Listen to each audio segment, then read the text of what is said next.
وعلیکم ورحمۃ اللہ۔ Basics of اسلام میں آپ تمام ناظرین کا خیر مقدم ہے۔ جب کوئی بھی انسان کسی تعلق سے بات کرے تو یا تو اس فیلڈ کا علم اس کے پاس ہونا چاہیے، یا پھر اس فیلڈ کے جاننے والوں سے اس کی جان پہچان ہونی چاہیے تاکہ اس کے ذریعے سے اسے تجربات ملتے رہیں۔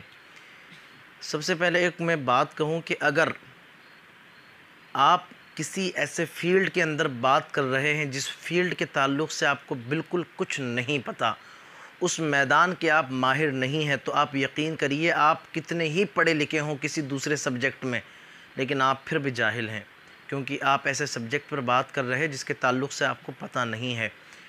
دنیا دار جو بندہ ہوتا ہے نا، دنیا دار، اس کے اندر ایک بڑی کمی ہوتی ہے۔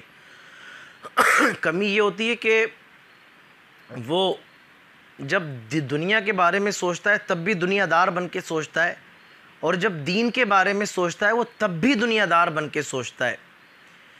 اور اس کا ایک بڑا خمیازہ اس کو کیا بھگتنا پڑتا ہے، ایک اس کی جو مینٹلٹی ہوتی ہے وہ کس حد تک برباد ہو گئی ہوتی ہے کہ پھر جب وہ دین کے بارے میں دنیا دار بن کے سوچتا ہے تو پھر ان لوگوں کو وہ غلط سمجھنے لگتا ہے جو اصل میں دین کے بارے میں دیندار بن کے سوچتے ہیں، اسلام کے بارے میں اسلامی بن کے سوچتے ہیں، مسلمان بن کے سوچتے ہیں، ان کو پھر وہ غلط سمجھنے لگتا ہے۔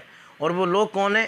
اوبیسلی علماء کی جماعت ہے، اسکالرز ہیں، اسلامک اسکالرز ہیں، اور وہ لوگ کہ جنہوں نے تحقیق کی، جنہوں نے ریسرچ کی تاکہ امت کو آسانیاں مل سکیں قرآن و حدیث کے تعلق سے۔ اگر جہاں بات علماء کی جائے تو جو دین آج ہمارے سامنے اتنا ایزیلی ہے، یہ کس کی وجہ سے ہے؟ یقیناً ان علماء کی وجہ سے۔ آج جو قرآن شریف تو عربی میں نازل ہوا نا، اس کا ٹرانسلیٹ ہمیں نہیں کرنا پڑتا اردو میں یا ہندی میں یا کوئی بھی جو زبان جس کے ہم جاننے والے ہیں یا جو ہماری مدر ٹنگ ہے، ہمیں اس کا ترجمہ اس زبان میں نہیں کرنا پڑتا۔ کیوں؟ کیونکہ یہ کام عالم پہلے کر گئے ہیں۔ پھر اس کے تفسیر کے تعلق سے تو تفاسیر لکھی گئی ہیں، ایکسپلینیشن کیا گیا ہے صحیح طریقے سے۔ اب ہمیں کیا کرنا ہے؟ صرف ہمیں پڑھنا ہے۔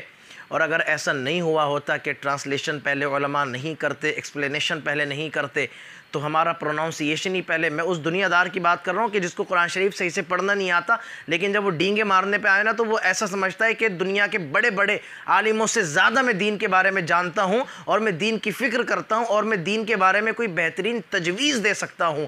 حالانکہ اس کی کنڈیشن یہ ہوتی ہے کہ اس کو الحمدللہ رب العالمین کا پروناؤنسیشن بھی ٹھیک سے پتہ نہیں ہوتا۔ تو ایسے لوگ ارد گرد بڑے موجود ہوتے ہیں، وہ اپنے آپ کو عقل کل سمجھنے لگ جاتے ہیں کہ وہ عقل کل ہیں، ان کی عقل میں نہ جانے کیا کیا آ سکتا ہے۔ اور حالانکہ کنڈیشن یہ ہوتی ہے کہ جس سبجیکٹ میں وہ کام کر رہے ہوتے ہیں اس کے علاوہ ان کے دماغ کے اندر بڑا سخت الفاظ ہے، ایک بھوسے کی شکل بھری ہوئی ہوتی ہے۔ وہ نہیں جانتے لیکن وہ سمجھ رہے ہوتے ہیں کہ ہم جانتے ہیں۔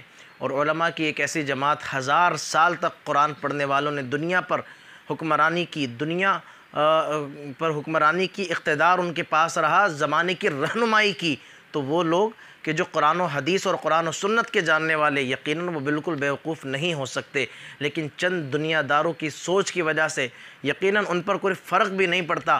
لیکن آپ یقین کریے کہ وہ لوگ کہ جو بہت زیادہ کم پڑھے لکھے یا بہت سیدھی سادھی عوام ہے، ان کے سامنے جب ایسے لوگ بات کرتے ہیں یا تو وہ کشمکش کا شکار ہو جاتے ہیں، یا پھر وہ ان کی باتوں میں پڑھنے کے بعد وہ گمراہی کا شکار ہو جاتے ہیں۔ تو دیکھیے کوئی بھی ایسا بندہ جو مکمل طور پہ دنیا دار ہو، جس کو اپنے پرسنل میٹرز میں تو کسی کمپرومائز کی گنجائش نہ ہو، لیکن دین کے بارے میں وہ ہمیشہ اس طرح کی باتیں کرے کہ دین کے اندر یہ والا حکم تھوڑا سخت ہے، یا یہ وہ سخت ہے، یہ مسئلہ سخت ہے، وہ مسئلہ سخت ہے، تو ایسے انسان سے دوری بنا کے رکھیے۔